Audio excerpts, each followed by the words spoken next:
এই পৰিৱেশবোৰ লাহে লাহে সলনি হৈছে ঠায়ে ঠায়ে গলে কেতিয়াবা অকনমান সমালোচনা কৰো অকনমান মনত খুদুৱাই থকা দুই এটা কথা কওঁ আজিৰ কথাখিনি কোনো বিষয়বস্তু যেহেতু আপোনালোকে নিৰ্ধাৰণ কৰি দিয়া নাই গতিকে তেখেতেতো উল্লেখ কৰিলে যে আধ্যাত্মিকতা নৈতিক স্খলন কিয় হৈছে সামাজিক দায়বদ্ধতা জাতীয় চেতনা এইকেইটা দিশকে সাঙুৰি মই অকনমান মনৰ দুই এটা কথা আপোনালোকৰ সন্মুখত আলোচনা কৰিম আৰু আবৃত্তি এটা নিশ্চয় যেটো বিষয়বস্তু নিৰ্ধাৰণ নাই গতিকে মই সেই অনুপাতে মনৰ দুই এটা কথা আপোনালোকৰ সৈতে আলোচনা কৰিম পূৰ্বৰ প্ৰেক্ষাপটৰ সৈতে আজিৰ প্ৰেক্ষাপট যথেষ্ট সলনি হৈছে সেই নৈৰ পাৰত বাস কৰা জাতিটো আজি নৈৰ পাৰত বাস কৰা এটা জাতি হৈ থকা নাই সেই অসমীয়া সমাজ যি সময়ত যেনেকৈ আছিল যি পৰম্পৰা আকোৱালি অসমীয়া সমাজে নিজক চিনাকি দিবলৈ উঠি পৰি লাগিছিল অসমীয়াৰ সংজ্ঞা বিচাৰি সেই অসমীয়া সমাজ সেই সময়ৰ তুলনাত আজিৰ সময় যথেষ্ট পৰিৱৰ্তন হৈছে 1950 চনত যেতিয়া এই এটা সমীক্ষা কৰা হৈছিল যে কিমান সংখ্যক বিদ্যালয় আছে ভাৰতবৰ্ষত সেই তেতিয়া দেখিবলৈ পোৱা গৈছিল 238,000 বিদ্যালয় আছিল তাৰ অনুপাতে শিক্ষকৰ সংখ্যা আছিল 518,000 অৰ্থাৎ গড় অনুপাতে যদি আমি চাওঁ প্ৰতিখন বিদ্যালয়ত দুজনকৈ অৰ্থাৎ কৰিলে কিন্তু তেতিয়াও অসুবিধা হোৱা নাছিল জানেনে কাৰণ সেই যে বাঁহৰ বেৰৰ ফাকেৰে মহাশয় আহিছে নে নাই অহা ছাত্ৰ ছাত্ৰীয়ে দেখি আছিল মহাশয় হাতত বেগডাল লৈ যেতিয়া খোজকাঢ়ি বাৰান্দাৰে যায় আপোনা আপুনি ল'ৰা ছোৱালী ঠাণ্ডা হৈ যায় গোটেই এতিয়াও অসমৰ বহু বিদ্যালয় এনে আছে য'ত এজনীয়া বা দুজনীয়া শিক্ষকে সেই প্ৰাথমিক বিদ্যালয়সমূহ চলাই আছে কিন্তু সেই সময়ছোৱাৰ তুলনাত এতিয়াৰ সময়ত কিন্তু যথেষ্ট পৰিৱৰ্তন এতিয়া কষ্ট হ'ল এতিয়া এনেকুৱা হ'ল যে এতিয়া কেৱল শিক্ষক শিক্ষাৰ্থী অভিভাৱকেই নহয় শিক্ষক শিক্ষাৰ্থী অভিভাৱক আৰু পৰিচালনা সমিতি এতিয়া অন্তৰ্ভুক্ত হ'ল গতিকে পৰিয়ালটো এতিয়া ডাঙৰ হ'ল কিন্তু লাহে লাহে এনেকুৱা হ'ল আমাৰ অভিযোগবোৰ বাঢ়িবলৈ ল'লে আমি যিবোৰ আশা কৰিছো শিক্ষা ব্যৱস্থাটোৰ পৰা এই কোঠাৰী আয়োগৰ পাছত আপোনালোক সকলোৱে জানে শিক্ষা কৰবাত যেন কিবা নহয় কিবা এটা আমি পাবলগীয়াবোৰ যেন এতিয়াও হেৰাই হেৰাই আমাৰ মাজৰ পৰা গৈ আছে সুবিধা আমি সকলোখিনি পাইছো মনত ৰাখিব যে আমাৰ অজ্ঞানতাই শাসনৰ মূল উৎস কিন্তু এই যে কোৱা হয় যে যেতিয়ালৈকে প্ৰজা মূৰ্খ হৈ থাকিব প্ৰজা দুৰ্বল হৈ থাকিব ৰজা সিমান দিনলৈকে ভালকৈ গাদীত থাকিব কাৰণ ৰজাই তেতিয়ালৈকে যিকোনো কামেই কৰিব পাৰিব কাৰণ প্ৰজাই একো নাজানে বুলি ভাবিব তাৰ বাবেই আমাক প্ৰয়োজন জ্ঞানৰ তাৰ বাবেই শিক্ষা ব্যৱস্থাৰ আমাক প্ৰয়োজন নম্বৰমুখী চিন্তাধাৰা নহয় মই জ্ঞানৰ কথা কৈছো জ্ঞান আৰু বুদ্ধিৰ জৰিয়তে আজীৱন আমি যিটো যাত্ৰা আৰম্ভ কৰো এই যাত্ৰাত আমি জন্মৰ লগ্নৰ পৰা আৰু সেই আমাৰ গুৰুৱে আমাক আগবঢ়াই থৈ যায় শিক্ষকৰ হাতত মই আৰম্ভ কৰিব বিচাৰিছো নৈতিক স্খলন এই বিষয়টোৰ জৰিয়তে বৰ্তমান সময়ত যিবোৰ বা বাতৰি আপোনালোকে পাই আছে তাৰ অধিকাংশ বাতৰি আপোনালোকে হয়তো পাব নৈতিক স্খলনৰ বাবে আমি যে হঠাতে কৈ থাকো নৈতিক স্খলন ঘটিছে শিষ্টাচাৰ নজনা হৈছে আজিকালি ল'ৰা ছোৱালী কিয় ভুল ক'ত হ'ল ক'ত খেলি মেলিবোৰ আমাৰ হৈ গ'ল পিতৃ মাতৃয়েতো সন্তানক শাসন কৰিবলৈ এৰি দিয়া নাই এতিয়াওতো পিতৃ মাতৃয়ে শাসন কৰিছে এতিয়াওতো বিদ্যালয় মহাবিদ্যালয় প্ৰতিখন শিক্ষানুষ্ঠানতো শিক্ষাৰ্থীসকলক শাসন কৰিছে কিন্তু খেলি মেলিবোৰ ক'ত হৈ গ'ল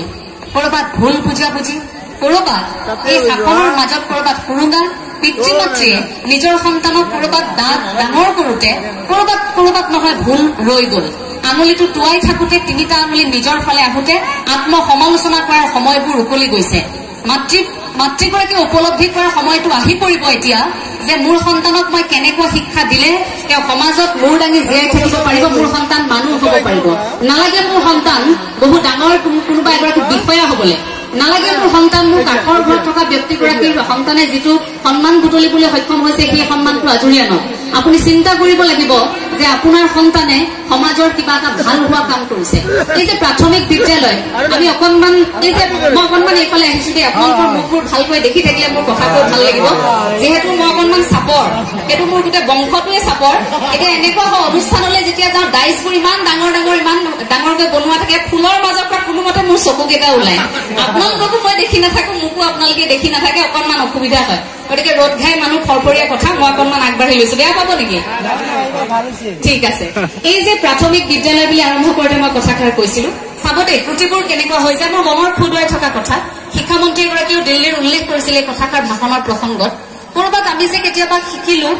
আমাক শিকাইছিল আমি শিকাইছো কথাবোৰ কোনবোৰ দিশত আমি গুৰুত্ব দিব লাগিছিল আৰু সেই কথাবোৰ গুৰুত্ব নিদিয়াৰ বাবে কৰবাত আমাৰ শিশুৰ মনস্তত্বত প্ৰভাৱ পৰিছে নেকি আমি বিপৰীত অৰ্থ শিকিছিলো যে স্বামী স্ত্ৰী আমি কিয় শিকিব নোৱাৰিলো যে স্বামী স্ত্ৰী পৰিপূৰক মালিক কৰ্মচাৰী মালিক বুলি কোৱাৰ লগে লগে তাৰ বিপৰীত বুলি কোৱাৰ লগে লগে আমি কি কৰোঁ কৰ্মচাৰী আৰু বিপৰীত অৰ্থটো কি মালিক এই মালিক কৰ্মচাৰী বুলি কোৱাৰ লগে লগে আমি তাক এটা ব্যৱধান ৰাখি দিলো নে ব্যৱধানটো শিশুৰ মনত ক্ৰিয়া কৰিল নে যদি মালিক কৰ্মচাৰী আমি যদি পৰিপূৰক বুলি ৰাখিলোহেঁতেন তেতিয়া হয়তো আজি সেই শব্দবোৰ বুজি পোৱাত শিশুৰ আৰু ভাল হলহেঁতেন আমি কিয় ভদ্ৰ ব্যক্তি এগৰাকী বুলি চিনাকি দিবলৈ এই যে পুথি এখনত যদি কেতিয়াবা চুট টাই পিন্ধা মানুহ এজন থাকে এখন যদি ছবি লগোৱা থাকে সন্তানক শিকোৱা হয় কি জেণ্টলমেন অৰ্থাৎ ভদ্ৰ লোক এখেত কিন্তু তাৰ সলনি সেই গ্ৰন্থখনত সেই পুথিখনত এনেকুৱা ছবি এখন কিয় নাথাকে যে এটা ফটা কামিজ পিন্ধি নাঙল লৈ গৈ আছে কৃষক এগৰাকী ফটো এখন কেতিয়াবা কৰবাত দেখিছেনে তেনেকৈ সাধাৰণ মানুহ এগৰাকীৰ ফটো এখন দেখিছেনে গতিকে আমাৰ ধাৰণাটো কি হৈ গ'ল যে ভদ্ৰ ব্যক্তি বুলি কোৱাৰ লগে লগে চুট টাই পিন্ধি থাকিব লাগিব কোট পিন্ধি থাকিব লাগিব টাই লগাই থাকিব লাগিব এযোৰ ভাল জোতা পিন্ধিব লাগিব এটা ভাল ঘড়ী পিন্ধি আছে ভদ্ৰ লোক এজন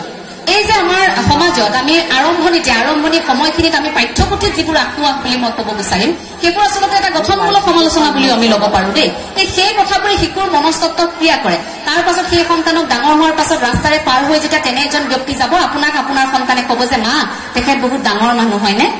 আপোনাৰ সন্তানক আপুনি গধূলি আহি ঘৰত বুজাব লাগিব যে খেতি কৰা মানুহজনো ডাঙৰ মানুহ আপুনি বুজাব লাগিব যে তাঁতশালত তাঁত বৈ থকা মানুহগৰাকীও এই যিগৰাকী অৰ্থনৈতিক স্বাৱলম্বিতা উপাৰ্জন কৰিছে ঘৰখনৰ হাজাৰটা সমস্যা সমাধান কৰি সেই তাঁত বৈ থকা আপোনাৰ বৰমাগৰাকীও যে সেই সন্তানগৰাকীৰ বাবে উদাহৰণ হ'ব পাৰে সেই কথাটো আপুনি শিকাব লাগিব কেৱল মাত্ৰ এই ডাঙৰ ডাঙৰ কথা কোৱা বিশেষ আসনত থকা ব্যক্তিসকলক আমি অনুকৰণ কৰিলেই নহ'ব আমি অনুকৰণ আমাৰ চৌপাশৰ মানুহবোৰক লৈ কৰিব লাগিব সেইদিনা এখন সভাত মই এই কথাষাৰ কৈছিলো নৈতিক স্খলনৰ এই কথাখিনিত যে কৰবাত যদি কেতিয়াবা ছাত্ৰই হাতত চিগাৰেটটো লৈ বিনা দ্বিধাই আমাৰ শিক্ষকৰ সন্মুখত যদি চিগাৰেটটো ফুপি দিছে পাৰ হৈ গৈছে শিক্ষক তেওঁলোকৰ কোনো ভূক্ষেপ নাই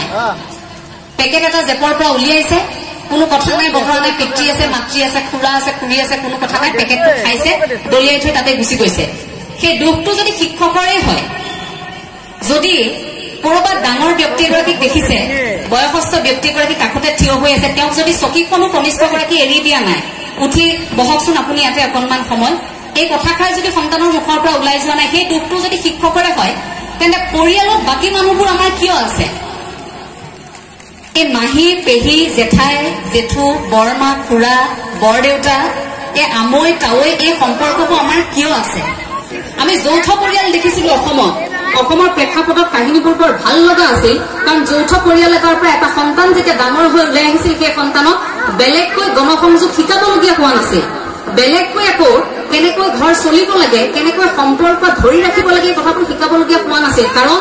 নিশা হোৱাৰ লগে লগে সেই বৃদ্ধ আইতাগৰাকীয়ে যেতিয়া 14জন মানুহক যেতিয়া এটা পাৰ ৰান্ধি খুৱাইছিল এটা পাৰই 14জন মানুহক ৰান্ধি খুৱাইছিল এটা হাঁহ আনে 40-50জন মানুহলৈকে খোৱাৰো ৰেকৰ্ড আছে তেনেকুৱাকৈ আছিল কিন্তু তাৰ পাছত সেই ল'ৰাজনক কেতিয়াবা শিকাবলগীয়া হ'ব নেকি যে এনেকৈ আচলতে ঘৰ চলে এনেকৈ সম্পৰ্ক চলে এনেকৈ বান্ধোন চলে আৰম্ভ হৈছিল গণসংযোগ তাৰ পৰা লাহে লাহে আমাৰ কি হৈ গ'ল সমাজৰ কিছু দিশ আমি সলনি হ'ল আমি অকলশৰীয়াকৈ থাকিবলৈ ভাল পোৱা হলো সেই পৰিয়ালবোৰ নোহোৱা হ'ল আমি শাসনবোৰ লাহে লাহে নোপোৱা হলো নৈতিক স্খলনৰ মূল কাৰণ প্ৰথম ঘৰখন আপুনি আপোনাৰ সন্তানক যি শিক্ষা দিব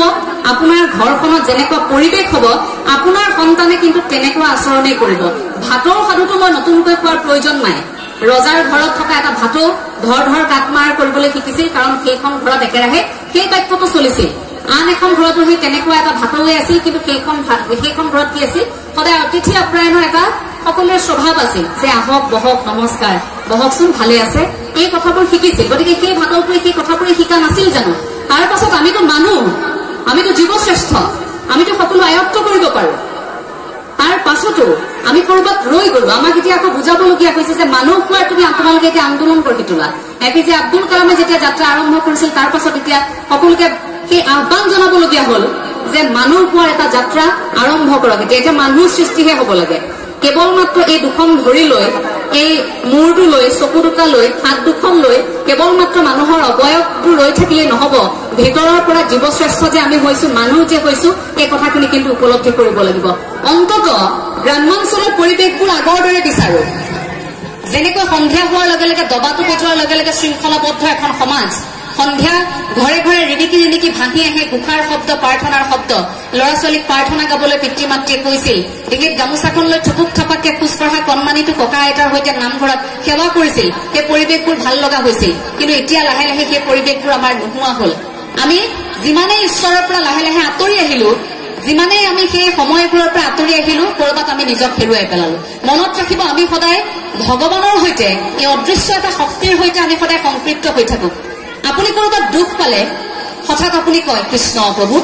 কাৰোবাৰ গাত খুন্দা খালে প্ৰথমে চৰি বুলি মুখৰ পৰা আমাৰ নোলায়, কৃষ্ণ বেয়া নাপাব দেই, মুখৰ পৰা শব্দটোৱে কৃষ্ণ বুলি ওলায়। এতিয়া ডাঙৰকে বিজুলী মাৰকচোন, আপোনালোক সকলোৱে কব কৃষ্ণ।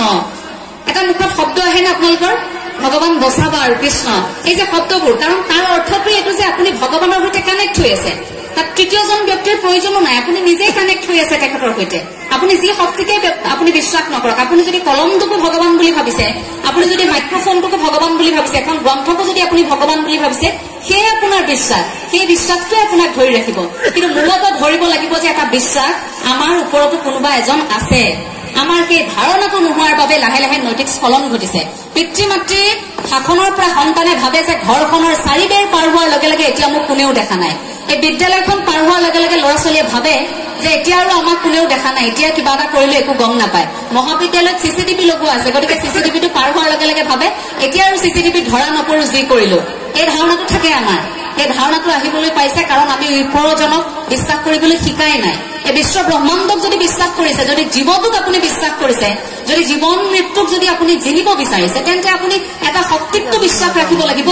সেই শক্তিক আপুনি আপোনাৰ জীৱনত ধনাত্মক দৃষ্টিভংগী পৰিৱৰ্তনৰ বাবে বিশ্বাস কৰক। মই কোৱা নাই, ছাৰে যিধৰণে কৈছিল যে গোটেই দিনটো নামঘৰত বহি থাকিব নালাগে, গোটেই দিনটো নামাজ পঢ়ি থাকিব নালাগে, গোটেই দিনটো আপুনি ধাৰ্মিক অনুষ্ঠান এটাত বহি থাকিব নালাগে, কিন্তু হৃদয়খনত এটা সত্তা আপুনি জীয়াই ৰাখিবই লাগিব। কাৰণ আপুনি মানুহ হয়তো আহিছে, ওপৰত থকাজনে পঠিয়াইছে আমাক, একেলগে মিলিজুলি কাম কৰিবলৈকেতো পঠিয়াইছে। গতিকে সেই সত্তাটো কিন্তু বুকুত লৈ থাকিব লাগিব, সেইটো মনত ৰাখিব। গতিকে পিতৃ মাতৃয়ে নিজৰ সন্তানক গঢ় দিওঁতে সেই কথাষাৰ বুকুত ৰাখি নিজৰ সন্তানক চাৰিবেৰৰ ভিতৰৰ পৰা আপুনি যেতিয়া বাহিৰলৈ উলিয়াই পঠিয়াব,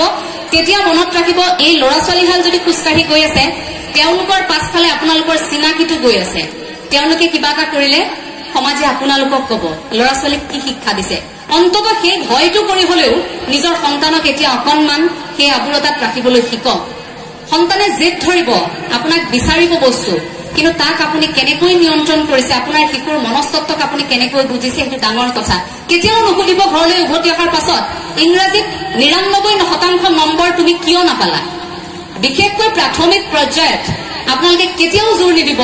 যে এইখিনি তুমি পঢ়াই, A for apple, B for ball তুমি পঢ়িবই লাগিব, পঢ়াই। এইটোত কেতিয়াও হেঁচা প্ৰয়োগ নকৰিব। এটা নিৰ্দিষ্ট সময় আছে শিশুৱে আয়ত্ব কৰিব। ৫ বছৰৰ পৰা ১৭ বছৰ বয়স, এই সময়খিনিলৈকে আপুনি যেনেকৈ ভাজ লগাব তেনেকৈ ভাজ ল'ব। গ্ৰীক শিক্ষক এগৰাকীয়ে কৈছিল যে ১৭ বছৰ বয়সলৈকে মোক এগৰাকী সন্তান দিয়া, এটি শিশু দিয়া, সেই সন্তানটিক মই এনেকৈ গঢ়ি তুলিম যে পৃথিৱীৰ কোনো ভগৱানেও তেওঁক সলনি কৰিব নোৱাৰিব। অৰ্থাৎ ৫ বছৰৰ পৰা ১৭ বছৰ সেই সময়খিনিলৈকে আমাক যেনেকৈ গঢ়া হয়, আমাৰ গোটেই জীৱন শৈলীটো সেই ৫ৰ পৰা ১৭ বছৰ বয়সত আমি যিখিনি শিকিম, তাৰে প্ৰভাৱটো কিন্তু আমি কঢ়িয়াই ফুৰিম। গতিকে সেই সময়খিনিত আপোনালোকে গুৰু হওক।